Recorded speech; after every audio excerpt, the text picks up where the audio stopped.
ఎక్కడి నుంచి అన్న ఈ బండికి ఏంటి జెండాలు ఇవన్నీ కట్టుకొని వస్తున్నారు? మన గుంటాంజనేయ స్వామి గుడి దగ్గర పూజా కార్యక్రమం చేశారు. పొద్దున్నే బెల్లా బెమ్మనాయుడు గారు. ప్రతి సంవత్సరం ప్రచారం స్టార్ట్ చేసినప్పుడు ఆనవాయితీగా ఆయన సెంటిమెంట్ ప్రకారం గుంటాంజనేయ స్వామి గుడిలో ప్రచారం అది గుడి పూజ చేసుకొని ప్రచారం చేసుకొని మొదలుపెట్టుకొని వస్తారు.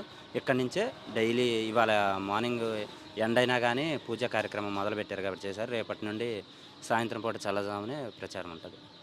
అంటే అక్కడ నుంచి సెంటిమెంట్ బ్రహ్మాండ గారికి ఆంజనేయ స్వామి గారు. అవును, ఎలా ఉంది మరి ప్రచారంలో ఎలా ఉన్నారు? మీరు తిరుగుతున్నారు కదా, జన స్పందన ఎలా ఉంది? సూపర్ ఉమ్. సూపర్. ఆ. జగన్ అన్న చెప్పినట్టు స్టార్ క్యాంపెయినర్స్ అందరూ బయటకు వచ్చి ప్రచారం చేస్తున్నారు.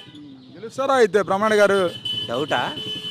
ఖచ్చితంగా టౌన్లోనే వస్తుంది 15,000+ మెజారిటీ.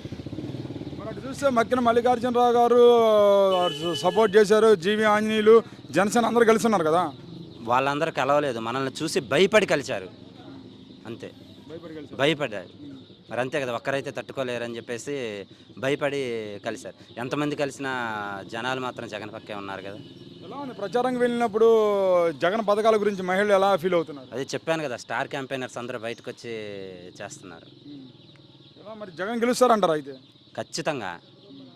జగన్కి అనేది ఓటమి అనేది వాళ్ళ ఫ్యామిలీకే తెలియదు, కానీ ఒక్కసారి 2014లో చూపించారు. ఇంకా రెండవసారి ఓటమి అనేది అతను బ్రతికి ఉండగా జరగదు. 24 కానివ్వండి, 29 అయినా, 34 అయినా కంటిన్యూగా ఎలక్షన్స్ వస్తుంటాయి పోతుంటాయి.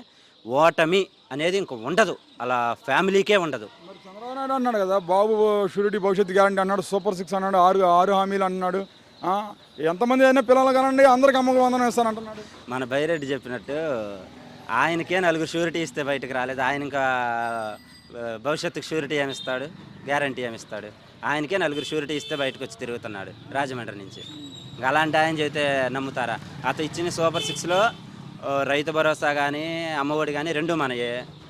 అందులో 2 ఏమో ఆయన పోయినసారి ఇచ్చి చేస్తానని చెప్పేసి చేయనివి. అదే 3 గ్యాస్ సిలిండర్లు ఉచితం కానీ, మరి నిరుద్యోగ భృతి కానీ పోయినసారి కూడా చెప్పారు, ఇచ్చారా? లేదు. ఇంకా 2 అసలు అసాధ్యమైనవి. ప్రతి మహిళకి 1,500 అనేది అది సాధ్యం కానివి, అది జరగదు, అది అందరికీ తెలుసు. జగన్ గెలుస్తారంట. డౌటా? అసలు వాళ్ళ ఫ్యామిలీకి ఇంకా ఓటమి ఒక్కసారి రుచి చూశారు. ఆ ఓటమి నుంచి బయటపడ్డ తర్వాత ఇంకా ఓటమి అనేది ఉండదు.